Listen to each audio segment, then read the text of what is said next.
Sean Harrell, Yes, sir. welcome to the show.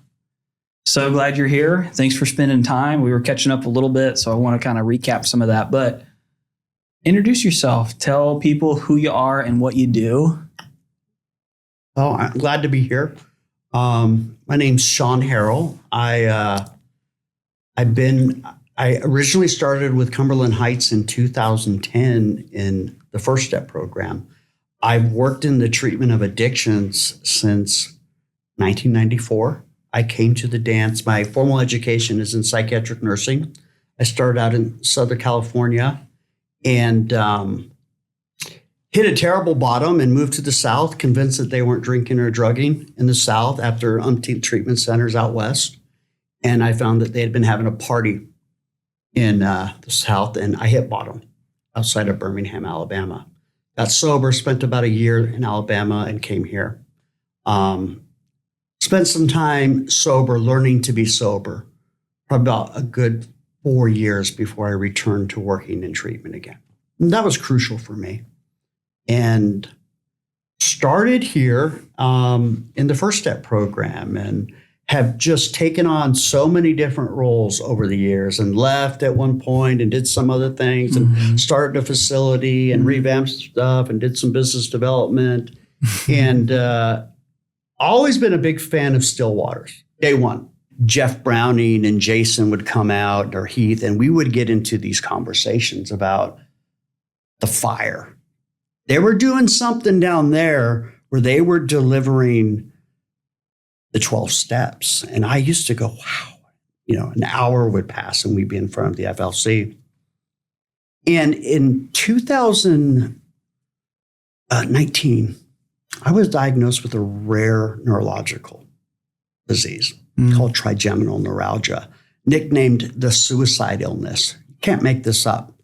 And I took some time off from working in our business. And I was just focusing on getting well, seeing doctors all over. And I said a prayer one day. I said, God, I'm better. I'm ready to work with your wounded kids again. True story. I went home, took like a 20-minute nap. Heath Chitwood calls me. And Heath and I have this long history that just kind of waxes and wanes over the years. And he says, hey, I've got this position. Would you be interested in interviewing for it? And I said, man, literally 45 minutes ago, I said this prayer. Absolutely. And I interviewed for him, and he asked me if I'd be willing to come on board and be the Stillwater's recovery coach.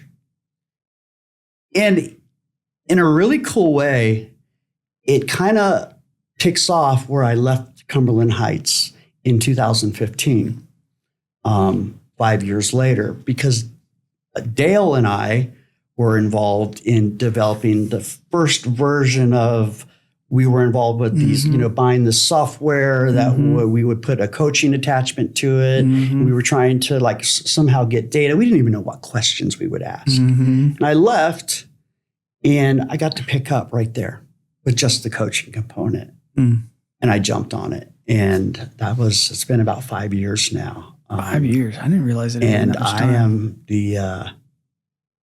am the Stillwater's recovery coach. And when the bubble pops and everyone gets an A+ in treatment, you and I know that, I'm where we bridge that gap, where real recovery starts to happen. We want all those principles, all those things that guys learn at Cumberland to get in the car with them. And we hope that they go home with them or to the sober living. Now, that sounds ideal. But what coaching gets to do, and we've changed it to extended care management. It better describes what it is we're doing. What it does is it allows me to actually, literally kind of like a little league coach. I get to tell parents, you're going to do Al-Anon. Don't come in my dugout. I fire parents day one.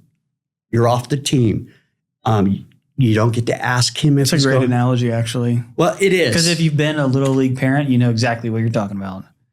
I used to coach. Because I was like, I'll never be. And I was like, I'm finding myself wanting to get involved. And I just need to be on the sidelines. So I love that. Keep going. Yeah, I love that. It's a perfect analogy of. So, day one, all the parents love it. I tell them. Sounds like a good plan. Yeah. Day one, when I talk to parents, I say, you're officially off the team. If you're the parent that's going to get your child or your husband sober, show me how, we'll market it, and we'll make millions of dollars. Sure. But you're not going to be the one. Sure. So I just need you to be mom or wife at this point, and I'm going to give you an assignment. You're going to go to 6 Al-Anon meetings, right? Get in where you fit in. That's your job. You can ask me. They're going to meetings if they're talking to their sponsor. You're not allowed to ask him anymore if he's talking to his sponsor. You're not allowed to ask him if he's going to meetings. You're fired. But why, Sean? Aren't those the things that he's supposed to be doing? Why shouldn't I be able to ask my loved one those questions? Great questions. Because they need to keep the focus on themselves. You and I are familiar with, there's all this empirical evidence that suggests that when families do their own work, the chances of the recovering person getting better grow exponentially. I think there's a study called CRAFT, you may be familiar with it, where they really get into the family members addressing what's going on with them. Yeah. So the why, to that is, I need them to focus on putting the oxygen mask on themselves, truly. Right. And so I'm working with families the whole time. I'm working with guys. And with guys, I find that once I take that pressure off from mom and dad, the guys just kind of fall lockstep. Now, what Stillwaters really has going for it, and I just love it, Cumberland Heights as a whole, the alumni rocks.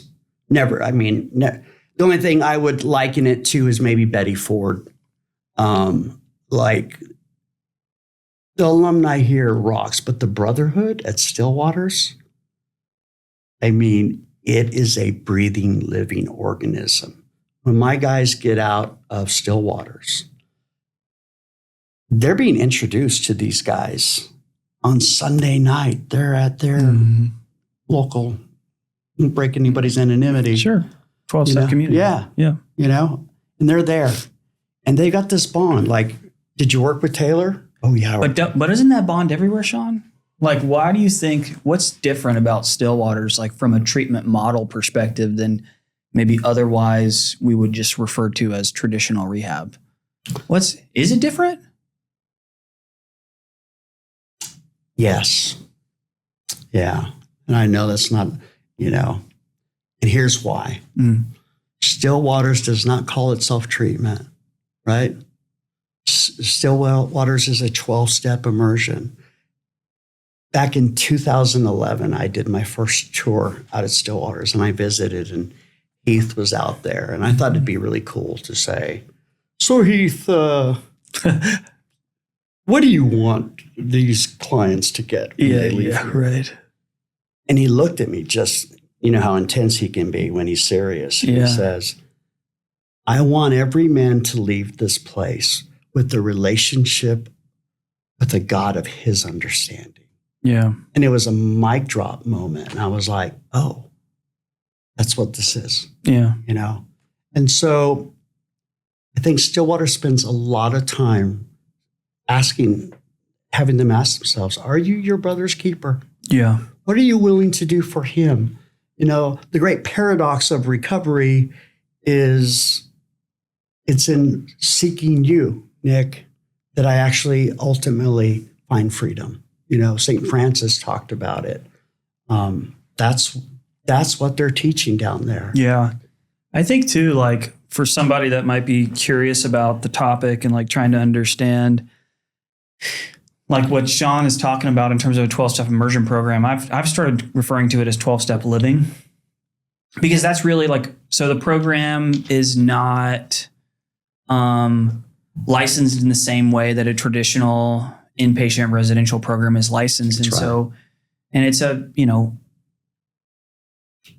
The facility is focused on teaching people how to live in 12-step recovery. So what does that mean? So in the morning they wake up and they have jobs to do in the sense of like sort of thinking about it as chores, but they're starting with a meditation, right? They're starting with literature, 12-step literature, and then they transition pretty quickly to like a group. And it's like a beefy group and it's peer-led, and they're going through a specific 12-step program's step working guide, and they're presenting that. So they are learning, like when people talk about like what a 12-step program is, like a 12-step program is, so you taught me, by the way, I've known Sean a long time. I've known Sean as long as I've been in recovery.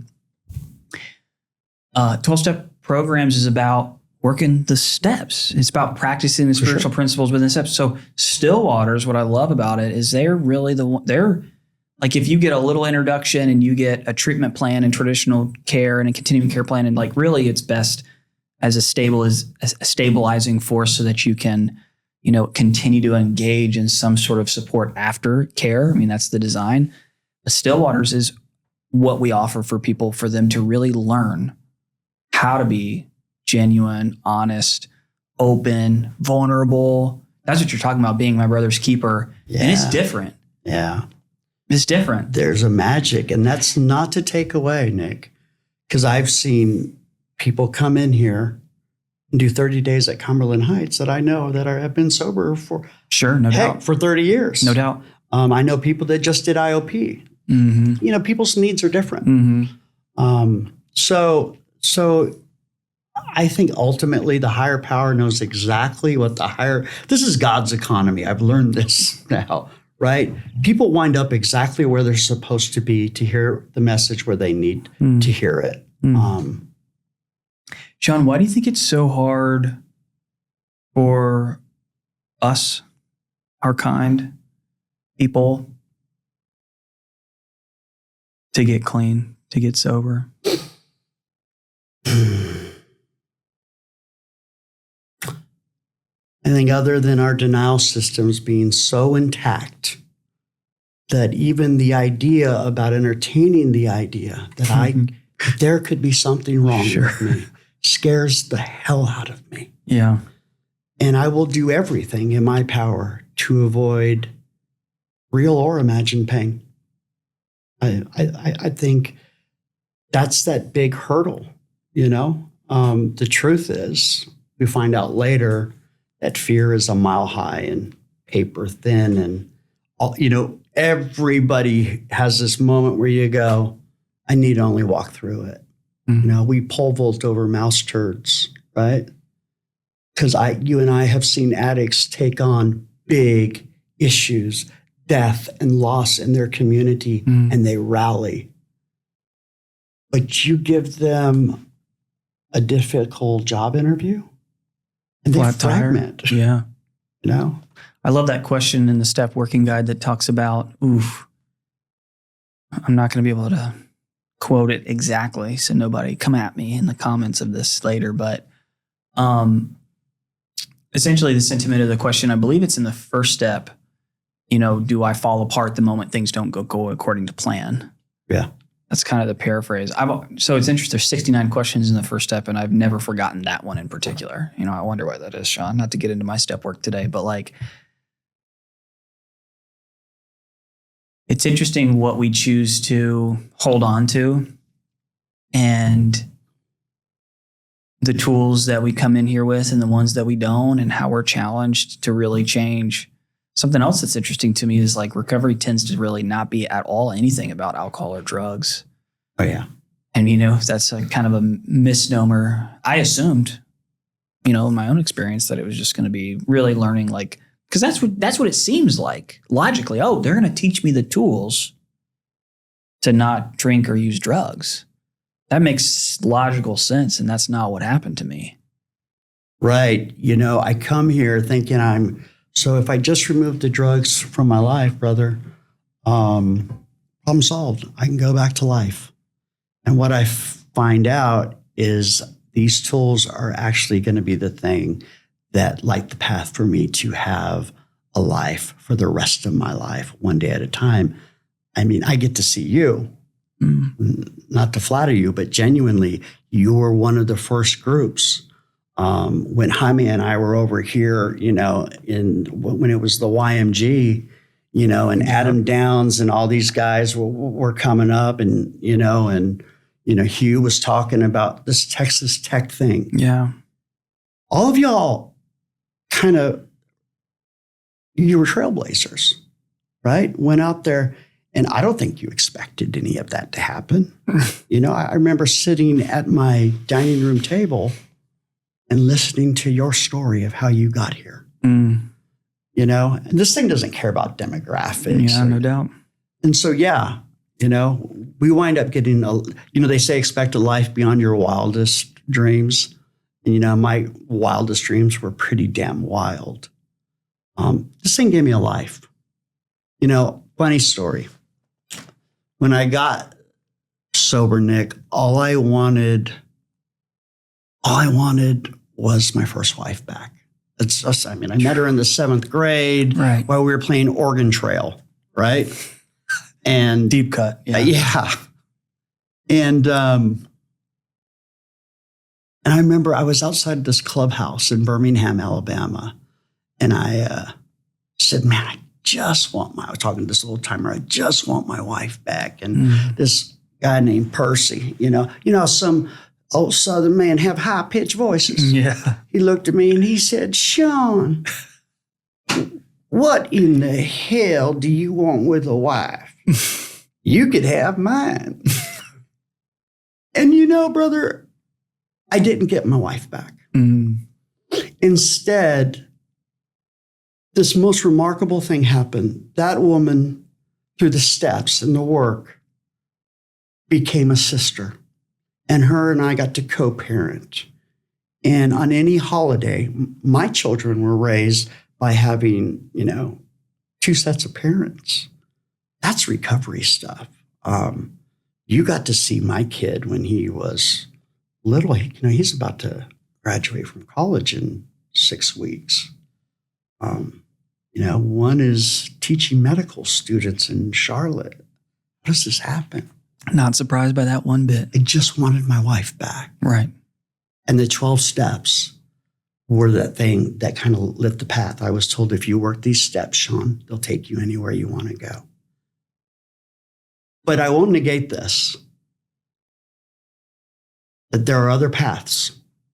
And I used to be so stringent about this is the only way, and I just can't do it. I've been to too many damn funerals. I've had to make that call where I've had a guy, Nick, and he's a client, and he's got 2 beautiful daughters, and I'm pulling him. I'm getting calls out of hospitals and the overdose after overdose, and the call's been, you know what, man? You got to make it to see these beautiful children graduate and walk them down the aisle. Maybe Suboxone maintenance, and we're going to talk to Dr. Woods, and we're going to get you a team that works. Now, that same guy, years later, is now getting ready to get married and owns a home, and his children live with them. And so I can let my ideas get in the way of what's the best pathway for someone else. Or yourself? Absolutely. Yeah. What are the guys, Sean? I just think about like what your day-to-day is, and you have your caseload, and you're staying connected with many, many, many alumnus of Stillwaters. Yeah. And building relationships with active residents. And I wonder, remind me, what are they talking about in that first year? What are the things that they're bringing to you? You know what I mean? What's the stuff? Because it's changed, right? No, brother, it's still the good stuff. It's rich. So day one, the bubble pops and they all come and they adjust and life is great, right? Right. Beautiful. The sky is blue, the grass is green. And then you start to talk about her, right? He sees her across a dim lit anonymous room, right? And he doesn't want to talk about it. And then and I really make it a point to tell them, hey man, let's throw the titles away. That's why I love, peer recovery. I carried a license for a long time. This thing is about We're friends in recovery who talk regularly about the things we do to stay sober, and they'll go, Sean, I think I want to ask her out on a date. By the way, we are not poking fun. Just want to make sure everybody's clear. This is all identification driven. This is all in our own experience. Continue. Absolutely. So there are those conversations. How do we interact with members of the opposite sex?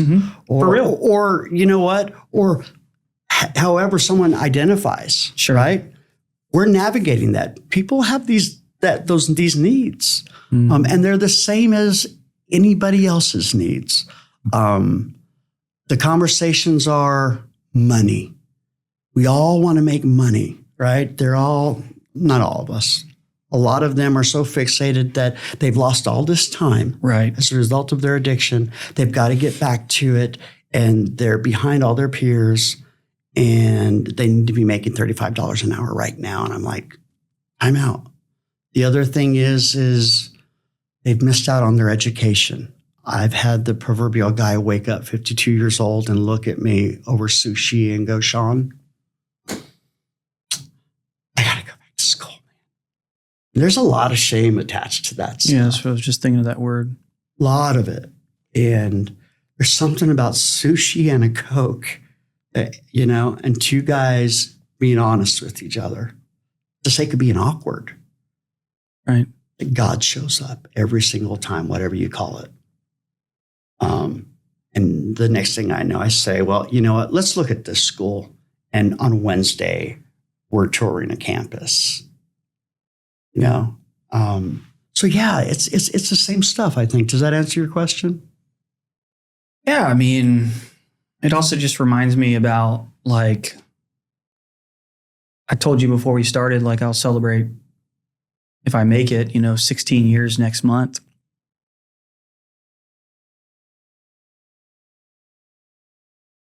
And there are certainly main ideas in my recovery that have stayed consistent. One of them for me is living in the moment, which is something, that I've always really connected with the Just for Today chapter in one specific book. And I've always really struggled with kind of, reflecting on the past and projecting in the future. And so it's interesting to me to, whether it's a family member, a friend, or a new friend in recovery that's getting clean and sober and hearing about what they're struggling with and thinking, buckle up, because it's not, we will all, I think that I have continued to negotiate whether it's a defect that's being worked on my behalf, shout out to my higher power, or just the stuff, man. I'm a human being that we all carry. And there's these main ideas that I think that many of us struggle with, and we have to learn how to grow with them. Yeah. And so I love hearing the stories of the guys or the girls or whomever, and that they're still struggling with what we're struggling with. This is what I love. I do, because you and I both know I can be somewhere in those anonymous spaces, and we can go on about all my years, and and the guy over there with 3 days drops something, and you're like, just super vulnerable. And there it is. Yeah, honesty. Yeah, it's like it's really tricky, Sean, sometimes to not talk about just what happened your first year of recovery. You know what I mean? And really ground it in how are you trying to practice a first step today with your relationship with your wife or your kids or your job or yourself? Yeah, man. Like for real. I find myself having to pull myself out of like a performative share. Not that, but like, really, go to a meeting. I went to a meeting every day for the first 2 years of my recovery, like all that kind of thing. And just really, that's what you reminded me of, is the guy that's in there that's just like, hey, I can't stop. And you feel it. And he's not worried about being embarrassed. He is trying, he, whomever are trying to get what they need to survive in that moment. And I'm like, I've got to make sure that I don't forget to stop by Publix and get whatever grocery item that has been assigned to me to pick up. You know what I'm saying? It's just interesting. Dr. Hayes, I want to call you Dr. Hayes. Okay. Dr. Hayes, you nailed it. That's the idea. Yeah. I've had guys call me and say, Sean, I've been avoiding your phone call, but I've used. And they expect me. People tell you? 100%. Yeah. 100%. Yeah, I let them know on the front end. What do you say when they say that? I love you. I love you. Let's do something about it. You want some help? And they're like, yeah, man. And I'll go, let me make a phone call. I'm on my way over to the sober living. And you know where we're at in an hour? If we can pull off a direct admit and there's not going to be any detox, right over there. That's so one of the beauties I have is that I'm connected to the mothership. Right. Yeah, right. No There's doubt. this proverbial umbilical cord that connects me to CH at any given time. And there's a lot of resources that I have that a lot of my cohorts, other coaches in the community don't have. Relationships, experience, institutional knowledge, all those things. Yeah. The other thing I've had guys look at me. These are adult men. And they'll say, Sean, I don't want to stop drinking.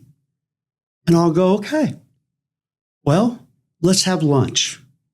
And they'll go, okay. Yeah. And we'll have lunch. And I'm with a 42-year-old man. And he's sitting there and he says, I'm going to order a margarita. And I'll go, that's fine. I'm not paying for it. Sure. But do you know who that guy calls at 3 o'clock in the morning? Right. 6 weeks later when he's ready to go back? And that guy is around today. So, people often ask, what's the difference between coach and sponsor and therapist? What is the difference? It's a good question. I would say, first of all, sponsors have a personal investment. Sponsors are doing it so they can stay sober. No doubt. Right? And they're having pretty much full disclosure almost. Right. I have a professional investment, right? Just like the therapist has a professional investment. My boundaries are more in place. I got 2 phones, Nick. Sure. The homies have my personal phone. Anything related to CH is a CH phone. Right. The therapist is focusing on any type of psychological needs, underlying trauma. They're focusing on some real deep-seated stuff. As a coach, I'm here to set goals and let's normalize feelings, right? I'm not here to fix it. Normalize feelings. Yeah. Ooh. Underrated skill. No, real. Like, dude, I'm sorry you're feeling that way. Having, for the first time ever outside of Stillwater's, touch me, hold me, feel, like all the feels, right? Just an exposed out into the world. That's what I remember about leaving Stillwater's as an alumnus, is being overwhelmed by a tidal wave of the sights, sounds, and smells. Oh, yeah. You know what I'm saying? Yeah, because I did it 16 times before I got sober.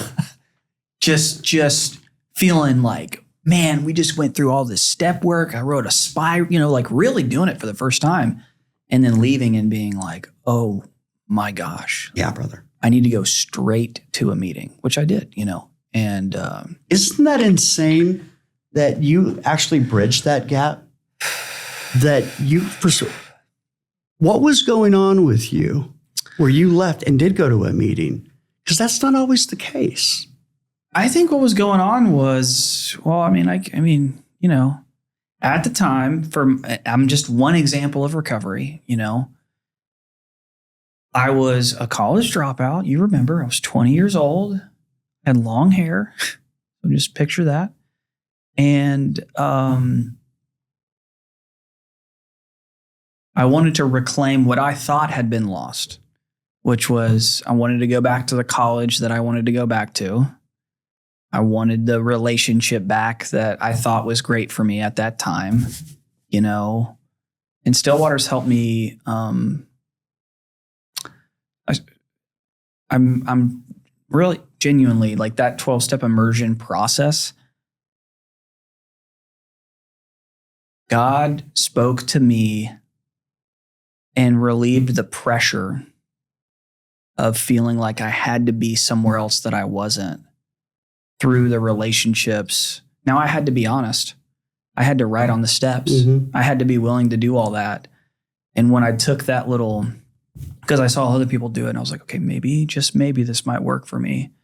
And I wrote honestly. And when I was met with guys like you, who I literally did meet at Cumberland Heights when I was here, who were like, it's okay, welcome.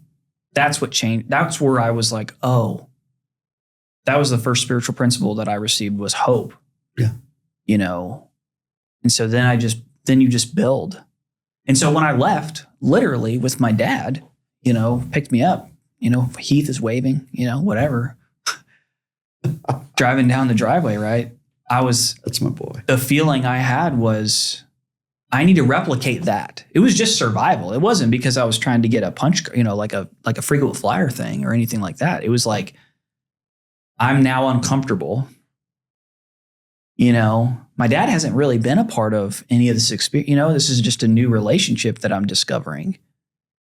And so the only thing I know to do is I need to go to a meeting.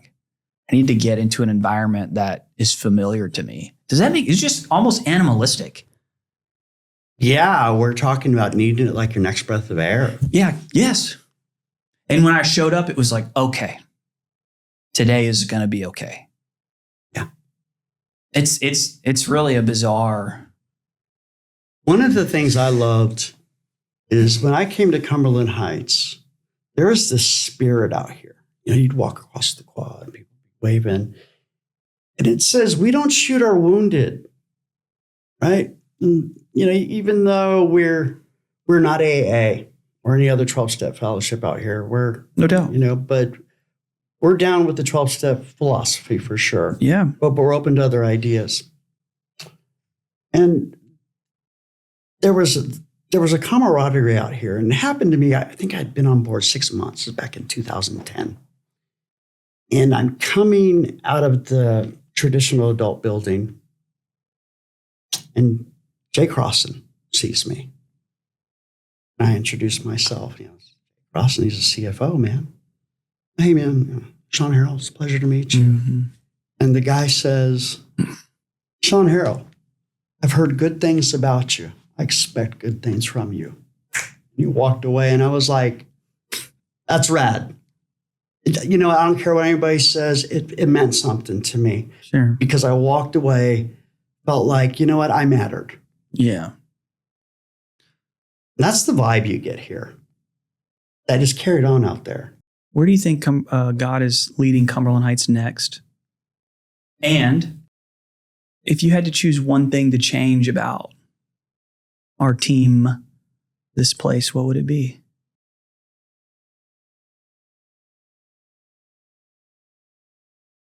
I think we need to allow people to recover more before they step foot in a working capacity on this campus. Mm. There used to be a day where there was a 2-year rule. And I don't think we allow that anymore. In our business. You think 2 years is the appropriate line, or is it more? So much is it happens less? the first year. You're still wrapped in the miracle. And by year 2, we're barely straightened out emotionally. And for you to throw us into this cauldron, it's a lot. And some people can't navigate that well. And we've seen the casualty of it. Yeah. And it lies with the individual, but sometimes I don't think their personal work is done to get in the ring and do this. Some people are. But I've seen us over the years become more and more laxed with that. And as a result, we wind up having conversations about very simple ethics that we're like, yo, what are you doing? Don't you know? Just real basic stuff. Yeah. Now, you asked my opinion. I value your opinion. I appreciate you sharing. That's something I believe that. I also ask you that question on a podcast, but I ask everybody that works for us. So just because I like that question.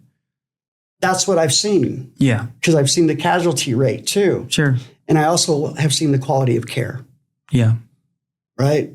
And there's something about the message that gets sent, you know, when someone's doing their own work. You cannot transmit something you haven't got. Mm. And make no mistake, that CA role is probably one of the most crucial roles on this Lifeblood. campus. You talk to guys who have been through here 33 years ago, and they will tell you that they can't remember their counselor's name, but there was a CA up at 3:30 in the morning with them, and lights clicked on. Yeah. Taking them to meetings. I mean, they're living with them in so many words. You know, they're the ones that are, yeah, you're totally right. So it's the muscle. It's the, maybe not the muscle. It's the binding factor of these programs. Where I think we need to go as an industry. Sure. And, you know, and me and Garza have had this conversation. We've all talked about it, you know, is the days of the 28-day treatment center going to be around? Is it going to be accessible for everybody? I don't know. But I would like us as a community to all get on board that there are changes coming. Let's just be open-minded that maybe we haven't got the market cornered, and we can open our mind to some new ideas as a team, you know, because there's this broad expanse of, you know, just as science evolves and people evolve and AI, right? There's a whole other rabbit hole we could jump down. Like, maybe we need to open our mind to what the possibilities are about truly healing God's wounded kids. Because that's where my interest is, right? Yes, if the needs of the client come first, shouldn't we be examining every stone and turn them over? And who the hell am I to say that my way is the only way? Yeah. And I guess, you know, that focus needs to be on me, and that's been a process with me. Yeah. You know? Me too. I just got to believe that there's stones we haven't looked under. Yeah. I don't know. Long shot. Last time I was out, I love that. Love your perspective. I was out at Stillwater's maybe 2 or 3 weeks ago. And the men's facility, because we also have the women's. And I told Ed Thompson, you know, after having lunch with the guys and the whole thing, you know, again, all the stuff. I thought, man, just a way to describe that place that's just different than maybe I had words for it before was like, I just turned to Ed. It was just an organic, you know, we were in the office talking. And I said, man, you know what you guys do a really good job of? You grow up these young people. And I say that there's a 45, there's a 50-year-old, like who cares? But you're turning these don't know how to feel feelings, don't know how to show up on time, don't know how to be a part of a team, let alone a family, like don't know how to be a part of society, and they leave. We grow up or die, right? Yeah. Some of our literature says that, you know, and it just reminded me of, I saw somebody in particular, that's what happened. You know, somebody that I knew in an indirect way personally, you know who I'm talking about. And I saw this person come to River Road, you know, our headquarters, our mothership, as you put it. And then I saw them out there, and it was just a different person. Yeah. You know? Yeah, I do. Because I remember like having because I'm not patient facing, right? But I remember having kind of impromptu, you know, where this person would recognize me and say, hey, they're recommending that I do this thing called Stillwater's. And I remember just saying, which is what was told to me, which was some baloney. I'm just kidding. I get you. But hey, Nick, maybe you should give some time. Because when I came to treatment, Sean, I was an A++. I was like trying to take role. You know, I fell into that performative. And I remember I felt like they were trying to fail me. They were trying to hold me back for another grade when they told me they thought I should go to Stillwater's. I was like, what do you mean? Like I'm getting redshirted, bro. Right. I was like, what do you mean? I can play on the field, you know, like I've done all the group, I've participated. And they were like, well, sometimes you should give time. And that was not what I wanted to hear. So seeing that other person and seeing them, walk straight up to me and look me in the eye and give me a hug and tell me that this place mattered and that they were experiencing God's healing, as you put it, was really magical. It doesn't get old. It does not get old. So I want to thank you, Sean, too, for who you are. You have always been, now I've never been married to you. Shout out to Paige. But you have always been on the front row. That's my perception. Thank you. You have always been, I remember you working in the First Step program. And for some reason, I feel like I remember experiencing a group or an interaction because this was right in the beginning of the young men's group. I can't remember his name. Short white hair. David Sappington.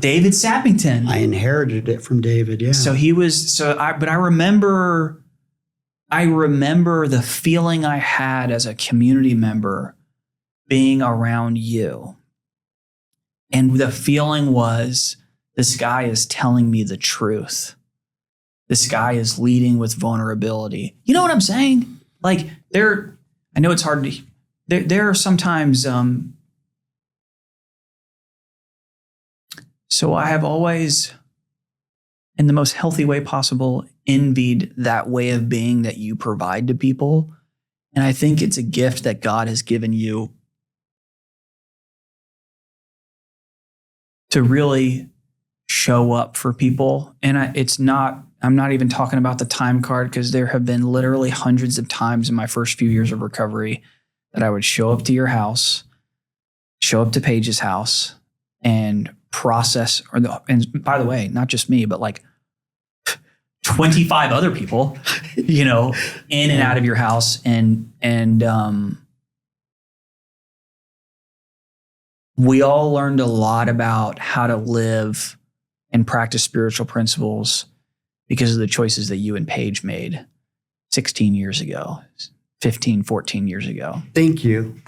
When we first got this house, and then Mitzi lived upstairs, and we had this prayer, and it was, let this home be open to anybody suffering from addiction. Yeah. And it was. I mean, you could go. It was. You could go there, and Chapman would be out there, and there was no telling.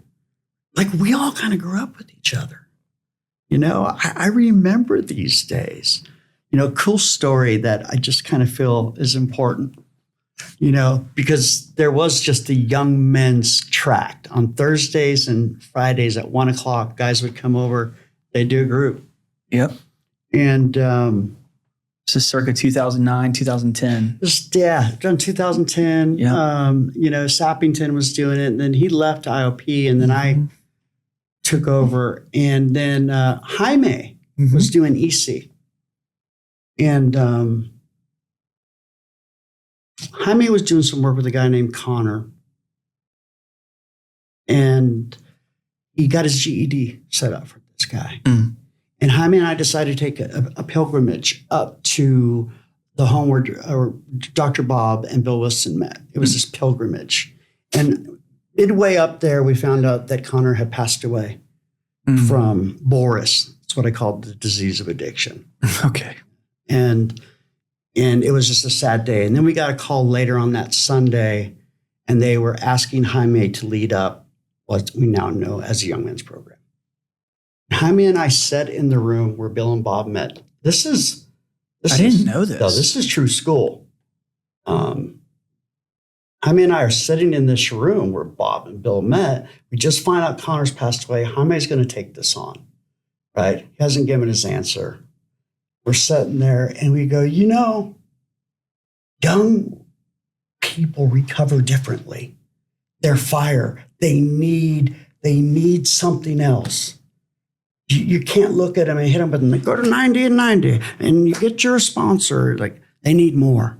They need excitement. There's a lot stirring here. And we were like, yeah. And we just happened to, in that room, we decided that this young men's, and we used to meet in the main meeting room over here. because we didn't have a building.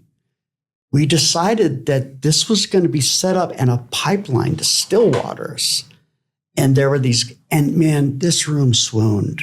I mean, we'd have guys in there, and some days we'd have song, and people would just be singing the Friends theme. It was, the cheesier, the better sometimes. And then there were tears, and there were guys weeping.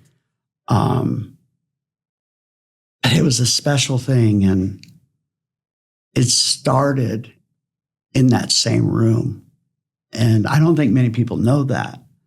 And I did not know where y'all were. In terms of that same 48-hour period to have been on that pilgrimage. That's Hugh Bennett was involved, I think. Was it Hugh Bennett? Bennett was involved. Johnny Maxwell had been involved. Tom Bennett. Tom Bennett was his name. Yeah. Tom Bennett. Yeah. Yeah. That was the early Johnny Maxwell down in Tuscaloosa. And sometimes it feels like everybody's tuning into the same radio frequency.